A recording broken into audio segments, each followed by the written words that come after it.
किलिपाଳ ग्रामरे त्रिनाथ मंदिर प्रतिष्ठा उत्सव महासमारोह अनुष्ठित होइछि।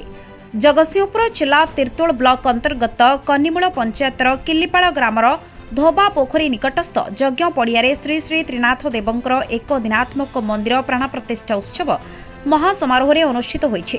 आज श्री श्री त्रिनाथ देवंकर कलश यात्रा मंदिर प्रतिष्ठा उत्सव भजन समारोह पूर्णाहुति महासमारोह आयोजित होइथिला। एही कार्यक्रम रे कर्ता भावरे नटवर दास कर्ती भावरे रश्मिता दास कार्य संपादन करिसेंती। मुख्य पूजक भावरे सुभाष चंद्र मिश्र पूजा कार्य संपादन करथिले।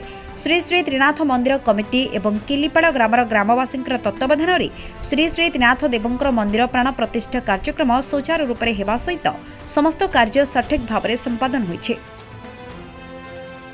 जगतसिंहपुर ब्यूरो चीफ स्वागत रंजन दास का रिपोर्ट संस्कार टीवी ओडिशा।